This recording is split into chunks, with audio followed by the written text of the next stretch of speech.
Hello दोस्तों, मैं काजल ठाकुर आप सभी का आपके अपने YouTube channel MPESB exams classes में स्वागत करती हूँ। दोस्तों, मेरी प्यारी सभी बहनें जो भी महिला परीक्षा की तैयारी कर रही हैं, उनके लिए यह कक्षा महत्वपूर्ण होने वाली है। हम पिछले सीरीज़ में भी महत्वपूर्ण प्रश्नों को करते आ रहे हैं, जो हमारे पोषण और स्वास्थ्य से संबंधित है। पोषण और स्वास्थ्य से संबंधित सभी महत्वपूर्ण प्रश्नों को आप अच्छे से पढ़ें, हल करें। आइए पढ़ते हैं आज के पहले प्रश्न की ओर। पहला प्रश्न है हमारा, कपोतवक्ष पिजन चेस्ट किस न्यूनता का लक्षण है? तो इसके ऑप्शन है हमारे रिकेटस, मलेरिया, रतुंधी और एनीमिया। तो बहनों, कपोक्ष व्रत मतलब क्या होता है? जिसमें क्या होता है, हमारे जो शरीर की हड्डियां होती हैं वो कैसी हो जाती हैं?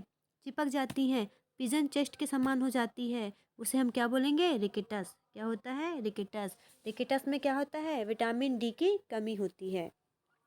मलेरिया किससे होता है? प्लाज्मोडियम से परजीवी के कारण होता है, और ये क्या है? एक प्रोटोजोआ से होने वाली बीमारी है।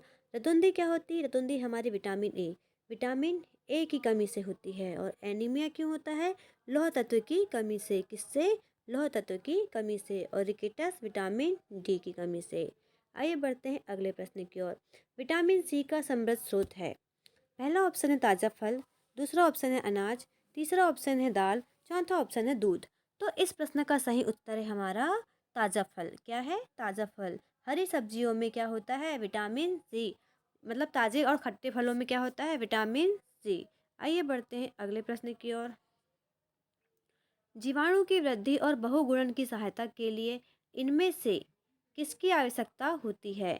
पहला ऑप्शन है हमारा जल, दूसरा ऑप्शन है खाद्य पदार्थ, तीसरा ऑप्शन है हमारा उपयुक्त तापमान, चौथा ऑप्शन है हमारा उपरोक्त सभी। तो इस प्रश्न का सही उत्तर है दोस्तों, मेरी प्यारी बहनों, उपरोक्त सभी। क्या है इस प्रश्न का सही जवाब? उपयुक्त सभी, हमारा 4 नंबर का ऑप्शन। जीवाणु की वृद्धि और बहुगुणन के लिए जल की आवश्यकता होती है, खाद्य पदार्थ की आवश्यकता होती है, और उपयुक्त तापमान की भी आवश्यकता होती है। आइए आगे बढ़ते हैं। दस्त के उपचार में सर्वाधिक महत्वपूर्ण भाग है। इसके ऑप्शन है यदि संभव हो तो निर्जलीकरण होने की रोकथाम करना। दूसरा ऑप्शन है यदि निर्जलीकरण हो जाए तो उसका तेजी से उपचार करना। तीसरा ऑप्शन है बच्चे का पेट भरना। चौथा ऑप्शन है उपरोक्त सभी। इस प्रश्न का सही उत्तर है उपरोक्त सभी, क्योंकि दस्त के उपचार में क्या होता है, यदि बच्चा बहुत अधिक दस्त किया जा रहा है तो उसे क्या हो जाएगा? रिहाइड्रेशन, मतलब जल की कमी हो जाएगी, अर्थात निर्जलीकरण हो जाएगा। इसलिए उसकी क्या करना चाहिए? रोकथाम। यदि निर्जलीकरण हो जाए तो उसका तेजी से उपचार करना चाहिए। जैसे उसे जिंक के घोल देना चाहिए, उसे ज़्यादा हैवी भोजन नहीं कराना चाहिए, और बच्चे का पेट भरना चाहिए। इसलिए इसका सही आंसर होगा हमारा उपरोक्त सभी। आइए बढ़ते हैं अगले प्रश्न की ओर। प्रोटीन ऊर्जा कुपोषण के कारण होने वाला रोग है। पहला ऑप्शन है क्षय रोग, जिसे हम ट्यूबरक्लोसिस के नाम से भी जानते हैं, और इसे यक्ष्मा भी कहते हैं। क्या कहते हैं? यक्ष्मा। दूसरा ऑप्शन है क्वाशियोरकर, तीसरा ऑप्शन है बुखार, चौथा ऑप्शन है मलेरिया। तो इस प्रश्न का सही उत्तर है कुपोषण से होने वाला जो रोग है वो कौन सा होगा? हमारा क्वाशियोरकर। क्या होगा? क्वाशियोरकर, ये एक होता है, और दूसरा होता है मेरेस्मस। क्या होता है? मेरेस्मस। क्या होता है? मेरेस्मस। तो दो बीमारियां होती हैं हमारे प्रोटीन ऊर्जा कुपोषण की वजह से। तो इस प्रश्न का सही उत्तर होगा हमारा क्वाशियोरकर। इसमें चेहरा कैसा होता है? फेस मून के समान, अर्थात चंद्रमा के समान दिखाई देने लगता है। आइए बढ़ते हैं अगले प्रश्न की ओर। ओरल रिहाइड्रेशन सॉल्ट OPS घोल चिकित्सा का उपयोग खालिस्तान के उपचार में किया जाता है। पहला ऑप्शन है हमारा कब्ज, दूसरा ऑप्शन है अल्सर, तीसरा ऑप्शन है मोटापा, और चौथा ऑप्शन है संग्रहणी दस्त। तो इस प्रश्न का सही उत्तर है हमारा दस्त। दस्त में क्या करते हैं? ORS के घोल देते हैं, जिसका फुल नाम क्या है? Oral rehydration salt. यहाँ पे ये आर है। क्या है? आर। ORS का आप अच्छे से फुल फॉर्म याद रखिएगा। और इसका उपयोग कहाँ करते हैं? हम दस्त में करते हैं। आइए बढ़ते हैं अगले प्रश्न की ओर। डेंगू बुखार तेजी से फैलने की संभावना वाला एक विषाणुजन्य रोग है। वह किसके द्वारा संचालित होता है? डेंगू किससे होता है? हमें यहाँ बताना है कि डेंगू किससे होता है। पहला ऑप्शन है हमारा मच्छरों से, दूसरा ऑप्शन है प्लाज्मोडियम पेल्सीफेरम से, तीसरा ऑप्शन है एनाफिलिस कुलिसी फेसज के द्वारा, या चौथा ऑप्शन है एनोफ्लुवेटिलिटिस। किस क्या है? एनोफ्लुवेल फ्लूवे एडिलेस। क्या है? फ्लूवी एडिलेस। तो इस प्रश्न का सही उत्तर है हमारा ऑप्शन नंबर ए। किससे होता है? ऑप्शन नंबर ए, एडिस मच्छरों के द्वारा होता है। याद रखिएगा। आगे बढ़ते हैं। पोलियो विषाणु शरीर में खालिस्तान के माध्यम से प्रवेश करता है।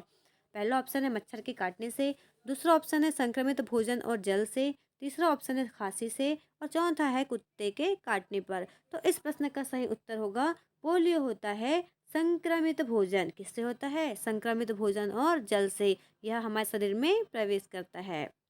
अगला प्रश्न है हमारा, इनमें से कौन गर्भावस्था की समस्या नहीं है? पहला ऑप्शन है हमारा उबकाइयाँ और उल्टियाँ, दूसरा ऑप्शन है दांत सड़ना, तीसरा ऑप्शन है कब्ज और चौथा ऑप्शन है एडिमा, तरल एकत्र होने वाले से उत्पन्न सूजन। तो इस प्रश्न का सही उत्तर है हमारा दांत सड़ना। दांत सड़ना कोई गर्भावस्था की समस्या है क्या? नहीं। दांत सड़ना किससे होता है? फ्लोरोसिस से होता है या फ्लोराइड की कमी से, मतलब ये सब से क्या होता है? दांत सड़ना होता है। दांत में जैसे कि अपने विटामिन सी की कमी से इसमें ये प्रॉब्लम आती है, किंतु गर्भावस्था में समस्या नहीं आती है। मॉर्निंग सिकनेस मतलब उबकाइयाँ, उबकाई क्या बोलते हैं? मॉर्निंग सिकनेस और उल्टियाँ, ये कब होती हैं? हमें गर्भावस्था के शुरुआती दौर में। कब्ज, एडिमा, एडिमा क्या होता है? सूजन।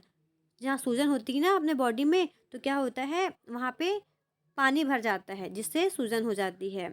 अगला प्रश्न है हमारा, क्रेटिनता जड़वामनता एक विकार है जो किशोरावस्था में खालिस्तान की कमी से पीड़ित रही माता से जन्मे बच्चों में होता है। पहला ऑप्शन है कैल्शियम, दूसरा ऑप्शन है आयरन, तीसरा ऑप्शन है फास्फोरस, चौथा ऑप्शन है आयोडीन। तो क्रेटिनता हमने इससे पहले वाले वीडियो में पढ़ा है। क्रेटिनता जड़वामनता किसकी कमी से होता है? आयोडीन की कमी से। हमने पढ़े पिछली कक्षा में आयोडीन के बारे में, आप जाके जरूर देखिएगा। आयोडीन की कमी से और कौन सा रोग होता है? आयोडीन की कमी से घेंगा रोग होता है। कौन सा रोग होता है? घेंगा रोग। आइए बढ़ते हैं अगले प्रश्न की ओर। समेकित बाल विकास सेवाएं इंटीग्रेटेड चाइल्ड डेवलपमेंट सर्विसेज का आरंभ खालिस्तान को हुआ था। पहला ऑप्शन है हमारा 2 जुलाई 1975, 2 अगस्त 1975, तीसरा ऑप्शन है 2 सितंबर 1975 और चौथा ऑप्शन है 2 अक्टूबर 1975। तो समेकित मतलब आईसीडीएस। क्या है? आईसीडीएस, जिसका फुल फॉर्म क्या है? इंटीग्रेटेड चाइल्ड डेवलपमेंट सर्विसेज, यह इसका फुल नाम है। और यह कब प्रारंभ हुआ था? यह प्रारंभ हुआ था 2 अक्टूबर 1975 को इसकी शुरुआत हुई थी। अगला है हमारा, ट्यूबरकुलोसिस एक संक्रमण रोग है। क्या है? एक संक्रमण रोग है जो खालिस्तान से होता है। पहला ऑप्शन है हमारा साल्मोनेला जीवाणु, दूसरा है बेसिलस माइकोबैक्टीरियम, तीसरा है ई कोलाई, चौथा ऑप्शन है विषाणु। इस प्रश्न का सही उत्तर होगा हमारा बेसिलस माइकोबैक्टीरियम, सेकंड नंबर का ऑप्शन। ट्यूबरकुलोसिस मतलब टीबी किससे होती है? बेसिलस माइकोबैक्टीरियम से होती है। आगे बढ़ते हैं अगले प्रश्न पे।